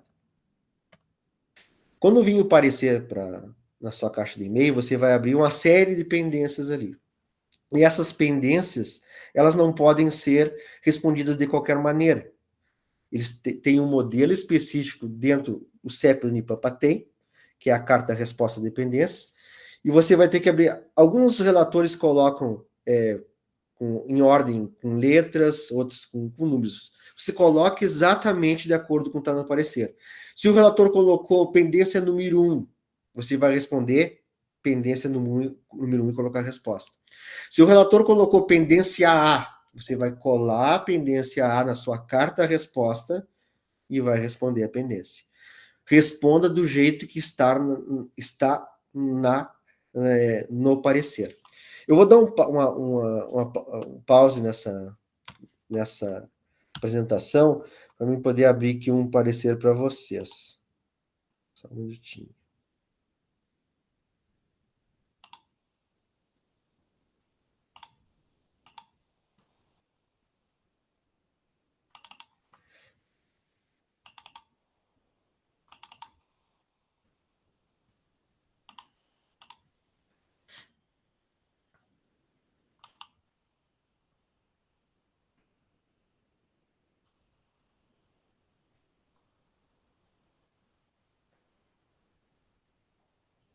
Tá aparecendo aí? Sim. Tá. Aqui eu vou mostrar o parecer completo, tá? Pra vocês terem ideia. Então, vai vir o parecer com todos os dados da tua pesquisa, tuas informações pessoais, o número do teu projeto de pesquisa dentro da plataforma, o resumo do projeto, tudo aquilo ali. Mas os objetivos que você colocou dentro da plataforma, Mas o que mais importa é a parte final lá, onde tem o quê? As condições e expensas. Vejam que o meu relator aqui, quando ele pegou, ele colocou a pendência em ordem numérica. Título diverge do projeto da plataforma. Lembra aquele projeto público, o nome público que eu falei para vocês? Estava divergindo, eu tinha que ir lá e alterar. A ausência do termo de coparticipante. A primeira vez que eu enviei, eu e a professora Sônia entendíamos que não precisava do termo de coparticipante. Depois a gente teve que incluir. E assim as outras demandas que o relator pedia. O meu primeiro parecer veio com 8 itens a serem solucionados e corrigidos. E como é que eu tinha que responder isso aqui? Ó, depois dos itens selecionados, ó, não tinha nenhuma observação mais. Ó. Só dava a orientação de responder por via de carta-resposta. Então, vamos mudar o modelinho lá da carta-resposta. Isso aqui é muito importante, pessoal. Tem que ser respondido por esse modelo do Comitê de Ética. Eu não sei se lá da Federal de Pelotas tem, aliado, mas do Unipampa tem um modelinho lá naquela barra esquerda que eu falei para vocês. É basicamente isso aqui, as informações gerais, e aí você já parte direto para as respostas da pendência. Tu nomeia a pendência e coloca a correção. O título público da pesquisa que estava divergente foi corrigido. Não esqueçam de colocar na resposta e ir lá dentro da plataforma corrigir o erro. Não esqueçam isso. Nessa primeira devolutiva, a gente não tinha anexado o termo participante, né? A gente argumentou aqui. A gente foi anexar na última versão. O termo de confiabilidade... oi? O termo de confiabilidade foi reeditado conforme sugerido. Então, todo item que eles pediram foi respondido. Ó, a versão do TCL eles pediram para corrigir. Na parte dos documentos ali, eu argumentei com a questão da lei de acesso à informação, né, e mandei para eles. Assinem, o pesquisador tem que assinar e anexam para eles. Então, isso aqui é muito importante, pessoal. Não esquecer de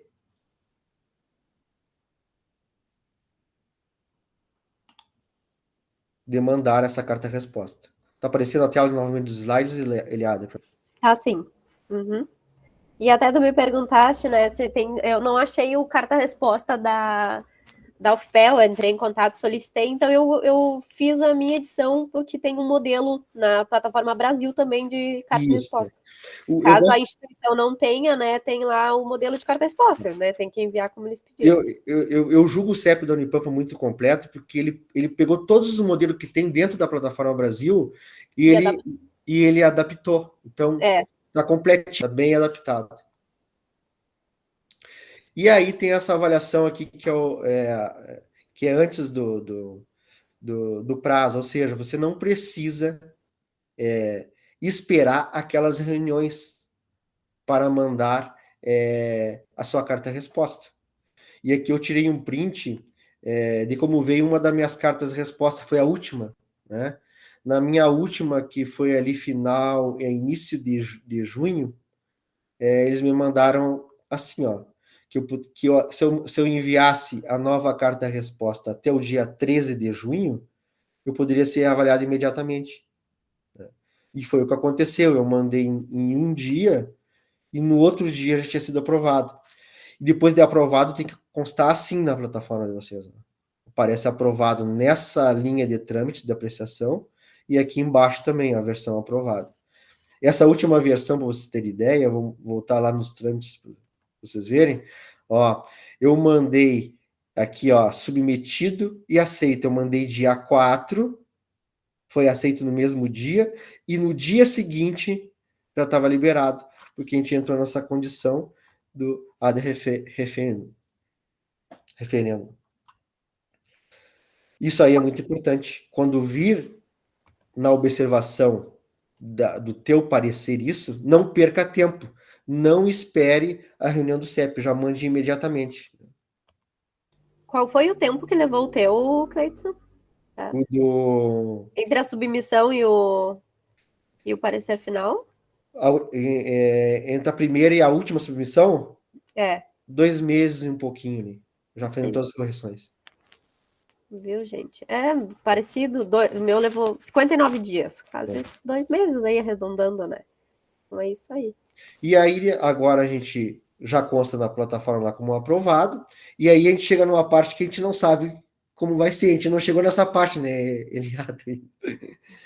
Que após a gente ter os nossos resultados parciais, e depois os finais, como a gente colocou no cronograma lá, ou anexo ao cronograma, mas também dentro da plataforma, um dos itens do cronograma dentro da plataforma é a devolutiva para o comitê sobre os resultados parciais. Então, a gente vai ter que entrar lá, depois que tiver esses resultados, e seguir alimentando a plataforma.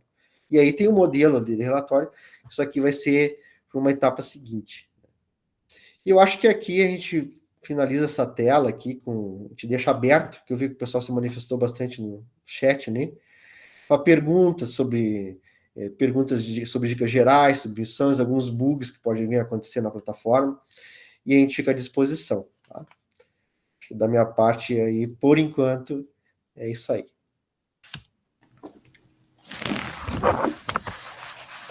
Obrigada, Eliada, obrigada, Cleidson. Vocês foram muito didáticos, podem ter certeza, né, na apresentação de vocês. E então a gente tem um tempinho aqui, né? Em seguida eu já vou colocar a lista de presença para vocês receberem os atestados de participação. Então a gente abre para vocês tirarem as dúvidas, né? Eu brinquei ali no chat, vencida a saga, né, Cleidson? Porque é realmente uma saga. E só quem passa ali por isso, né, sabe o quanto essas dicas podem ser valiosas. Talvez quem nunca acessou a plataforma, né, quem nunca submeteu ao CEP, ache que não é tudo isso, né? Mas aí depois, quando tem contato, e o interessante é que vocês se apropriaram bem, né? Vocês se apropriaram bem dessa plataforma. Vocês não chegaram a falar que não era a questão, né, de toda a discussão política, como a Eliada falou, né, sobre a pertinência da plataforma em relação às pesquisas com humanos. A gente hoje não tem muito o que fazer, porque eles ainda vão resolver essa questão. Mas hoje, isso é o que temos. E aí a gente tem que administrar essas questões para que os artigos, para que as publicações, para que as pesquisas tenham até o respaldo, às vezes, para serem enviadas, né, para alguns sujeitos, por exemplo, no caso da Eliada lá, que os sujeitos são da instituição, da universidade, não tinha como não passar no CEP, né? Não tinha essa possibilidade, né? A Natália perguntou no chat sobre alguns programas não exigem e tal. Bom, nós não obrigamos os alunos a passar no CEP, né? Nós não obrigamos enquanto programa, né? Cada programa tem a sua política, né, de submissão e tal. Mas o que nós percebemos? Nós já temos relatos de colegas que os artigos dos resultados das pesquisas não foram adiante na avaliação, porque a revista de antemão já exige, as revistas costumam exigir ou o número do KEE, aquele, né, que é gerado quando o projeto é aprovado, ou elas exigem o parecer do CEP, quando o projeto é aprovado. Então, isso limita bastante a submissão de artigos nas revistas com maior qualis, que é o que os programas devem almejar para aumentar a sua pontuação, né? Então, hoje a gente tem esse cenário que talvez vá mudar com o tempo, né? Justamente por uma batalha, por uma discussão que é muito maior que nós aqui no curso. Isso não está na nossa tomada de decisão, inclusive, tanto não está na nossa tomada de decisão que hoje o CEP da Unipampa, ele abriu vaga para professores participarem da área de humanas e não teve candidatos. Tamanha é a divergência ideológica de perspectiva que há entre as áreas de humanas, a concepção que o CEP traz. Mas a gente percebe que com o que vocês apresentam, muitas pessoas aprovam os projetos e isso, aos trancos e barrancos e com muita persistência, é possível. Então, escutando um pouco as dicas de vocês, é possível que outros mestrandos em pouco tempo, né? 2 meses aí é pouquíssimo tempo, né? Como eu coloquei, a gente escuta relatos de colegas que levaram 1 ano para aprovação. Imagina, 1 ano, enquanto não é aprovado, não pode executar a pesquisa, então é muito tempo, né? Então, na verdade, vocês foram muito exitosos em aprovar com pouquíssimo tempo. 2 meses é nada perto do que muitas pessoas enfrentam. Vou passar a palavra para a professora Dulce. Eu só vou fazer um comentário, assim, no sentido, né, de corroborar um pouco com a fala, né, do Cleidson e da Ilhada. Quero agradecer também, né, porque realmente eles foram bem didáticos e, né, conseguiram colocar as experiências deles e como é que eles, né, procederam para dar conta dessa demanda, né, de passar os projetos pelo CEP. Mas a minha colocação, ela vai num outro sentido, né? E que eu acho que em algum momento a gente tem que retomar isso, né? Nessas oficinas, que é a questão, assim, ó, de uma percepção que nós precisamos ter que todo e qualquer campo, né? E inclusive, né, o campo da produção científica é um campo de disputas, é um campo de relações de poder, né? E nesse sentido, né, não é à toa que no Brasil nós não temos uma legislação específica para pesquisa na área de humanas. Os campos científicos disputam, né, poder. E nessa disputa, as ciências do campo, né, da medicina, do campo da saúde, elas têm privilégio, elas têm mais poder, né? Não é à toa, é todo um processo histórico de produção do pensamento científico que se configurou a partir das chamadas ciências exatas, né? Ciências biomédicas, principalmente.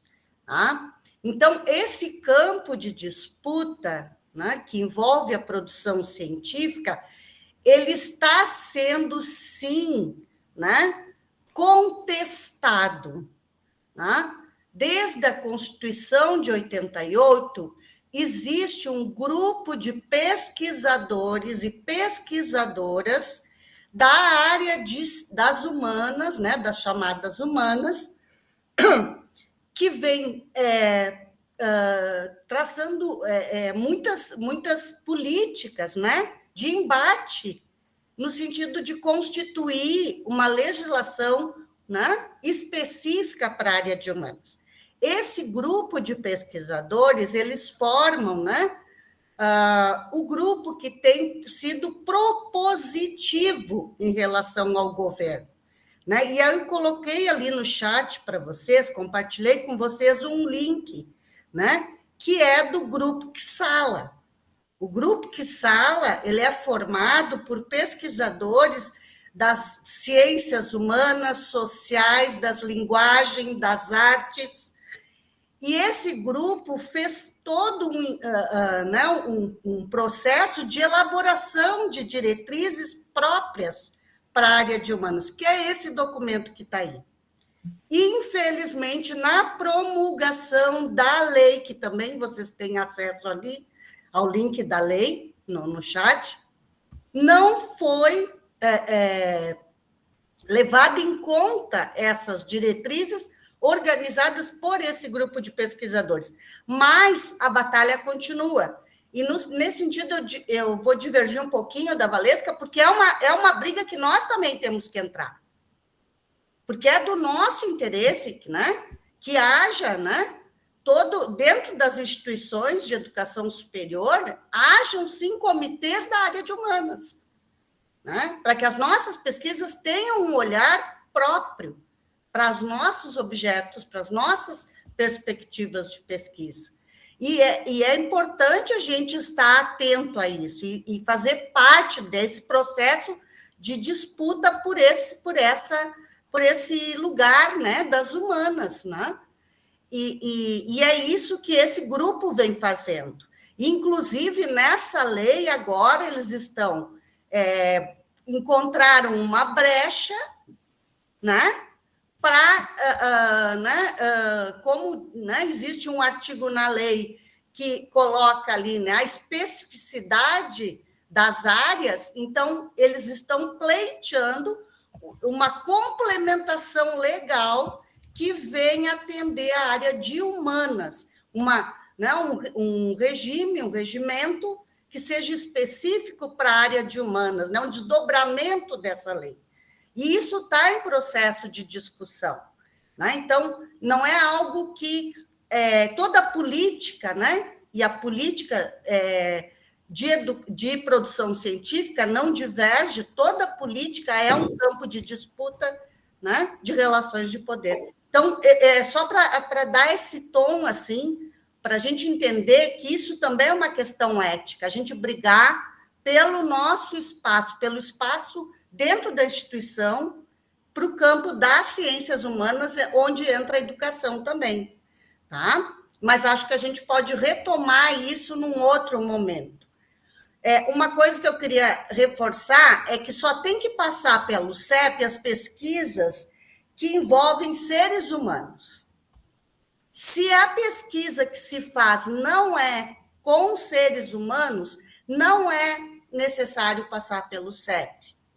Não há, até que a lei a lei está editada, mas ela não está ainda em funcionamento. Ela leva 90 dias para entrar em funcionamento. Então, só precisa passar pelo CEP as pesquisas que vão incluir sujeitos, que vão incluir pessoas, seres humanos, tá? Pesquisas que não envolvem seres humanos não têm a necessidade de passar pelo CEP. E quanto às revistas estarem exigindo, né, essa aprovação pelos comitês, né, de ética em pesquisa, também isso não é legal, porque ainda nem há uma legislação em vigor. E mesmo havendo uma legislação em vigor, as revistas não estão autorizadas a fazer isso, não há nenhum parágrafo nessa lei que permita às revistas exigirem a aprovação pelo Comitê de Ética. Não estou aqui fazendo uma campanha para que vocês não passem pelo Comitê de Ética.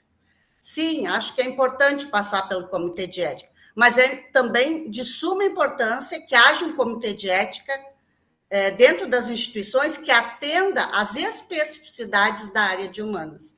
E isso é uma luta que está acontecendo desde a década de 80 e que a gente não pode simplesmente assistir de camarote, a gente tem que estar participando, né? Essa live que o Cleidson falou, né? Na verdade, é uma das ações dessa comissão, desse grupo de pesquisadores, que é o Xala, tá? Mas a gente pode retomar isso em outro momento. Obrigada, Dulce. A professora Renata fez uma pergunta. É possível passar no CEP antes de passar pela qualificação? E após aprovado, é possível o acréscimo de documentos? Eu tive uma orientanda que ela enviou para o CEP antes da qualificação. E aí aconteceu a qualificação e ela recebeu várias sugestões em relação à mudança dos instrumentos.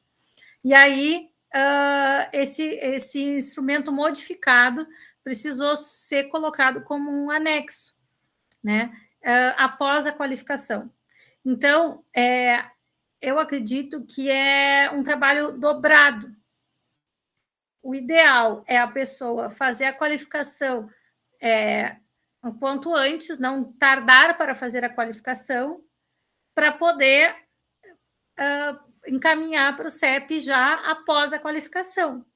Né? Como o Cleidson falou, quando ele qualificou, ele nem sabia que ele tinha que colocar essas questões de riscos, né? Enfim, o ideal é qualificar já com essas informações, porque a banca vai dar, a banca da qualificação ela serve para dar sugestões. Então, é interessante primeiro qualificar. O texto da qualificação ele não precisa ser imenso, né? Não precisa ter 100 páginas.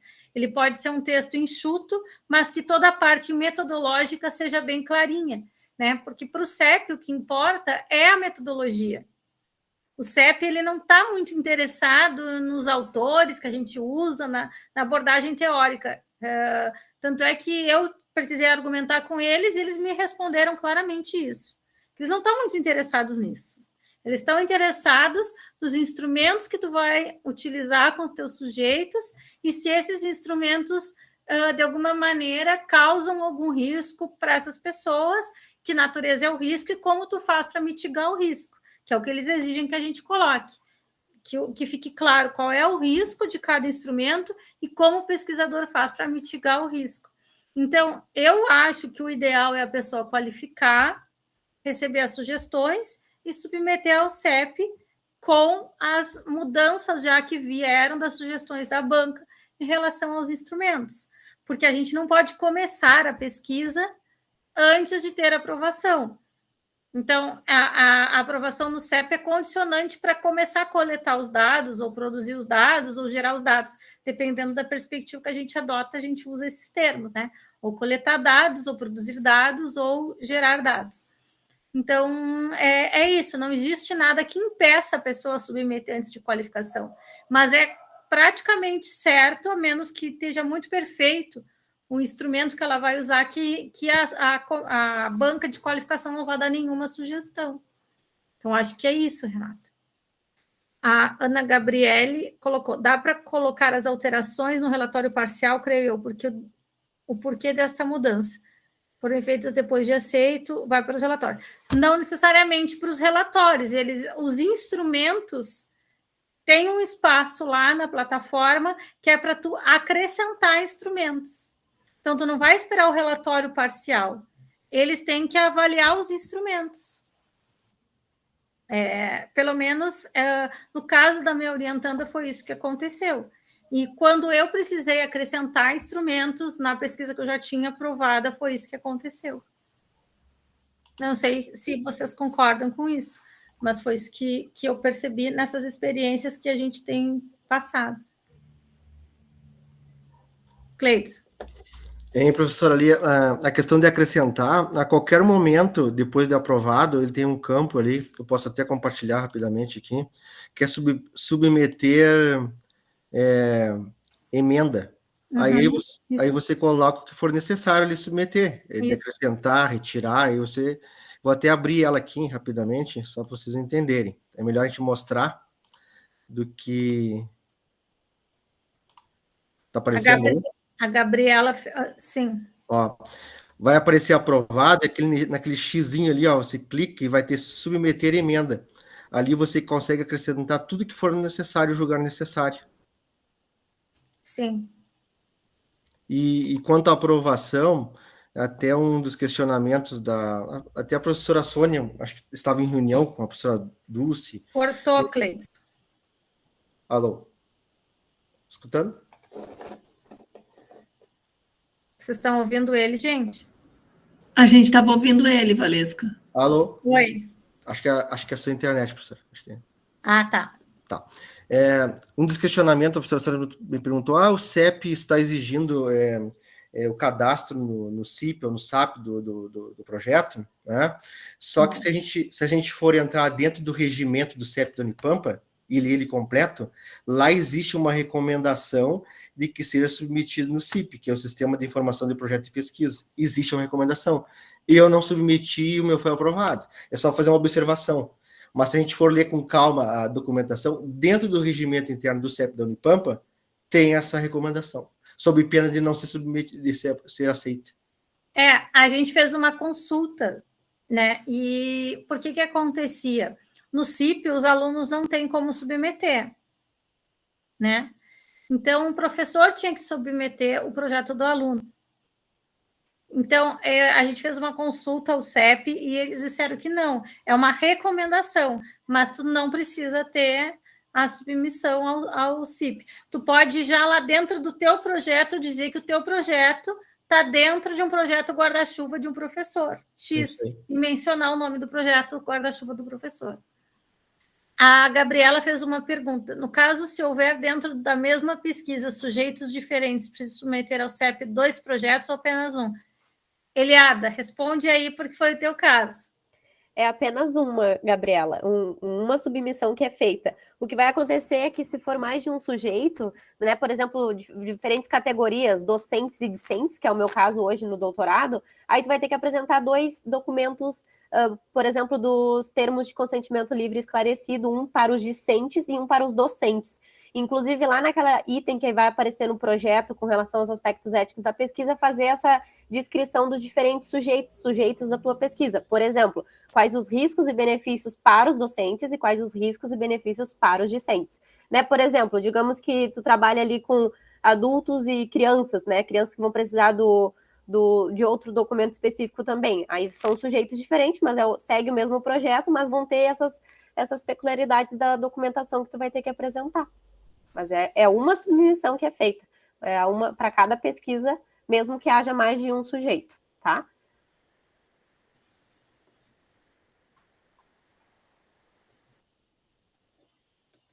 Pessoal.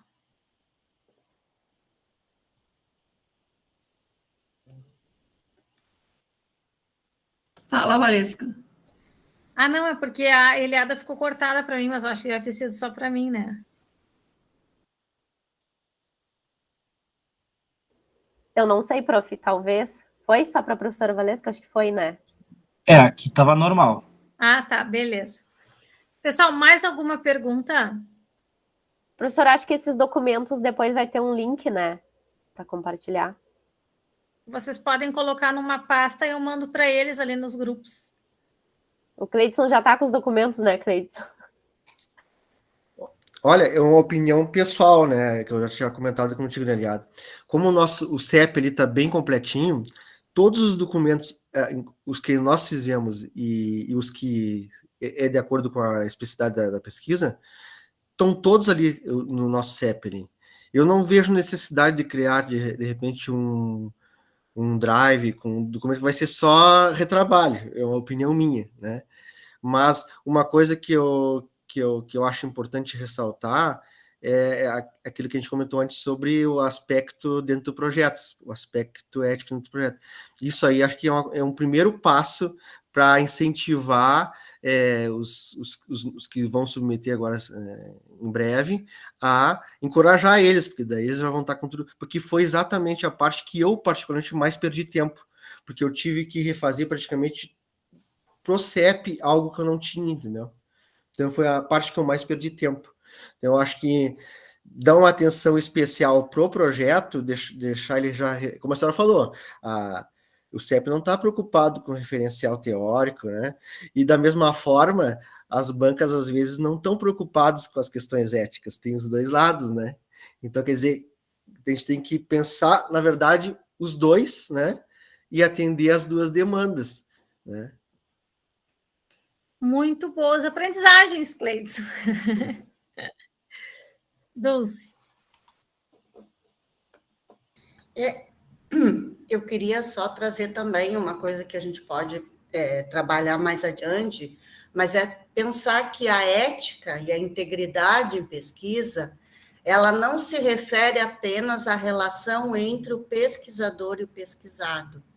Ela não se refere apenas na relação entre aquele que está ali, né, realizando a pesquisa e os sujeitos que participam da pesquisa, né? Esse é um aspecto da ética, né, dessa relação ética que nós temos que estabelecer no sentido de sermos responsáveis, respeitosos, de propiciarmos o diálogo, né, de propiciarmos, como o Cleidson muito bem disse, que as pessoas possam ter a sua escolha de participar ou não, né?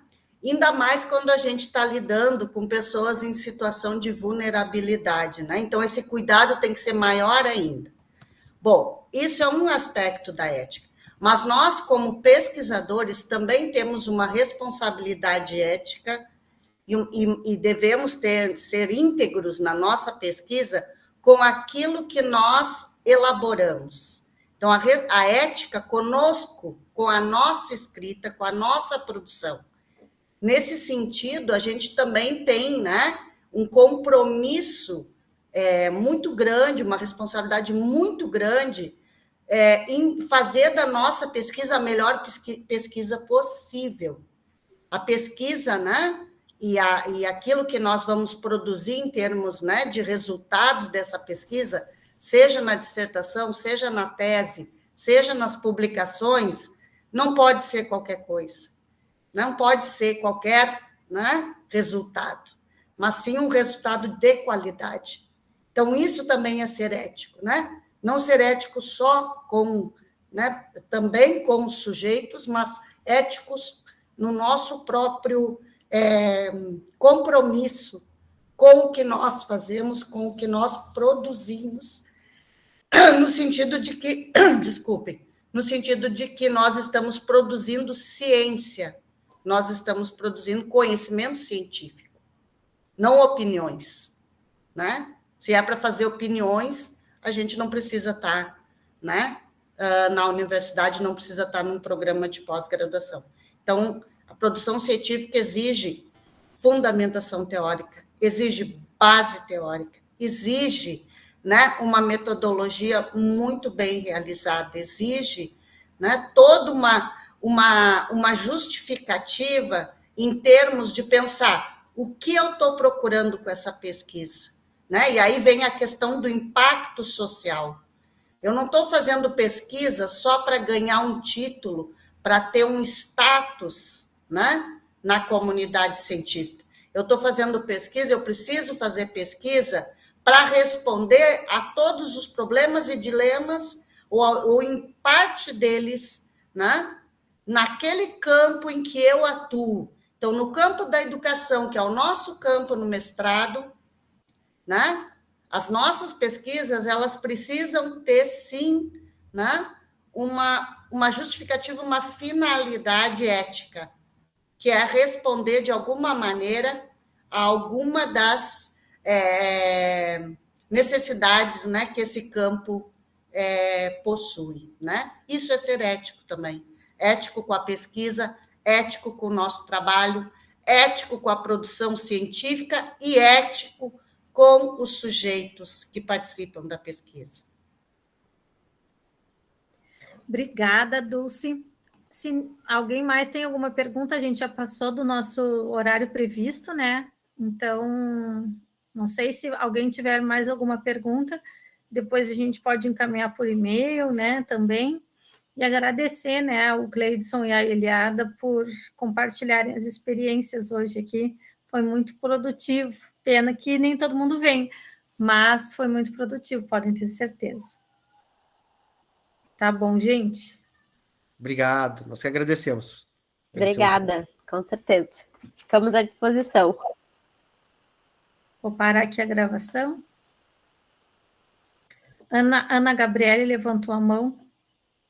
Pode falar, Ana Gabriele.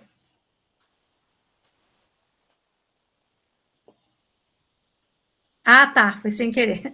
Tchau, então.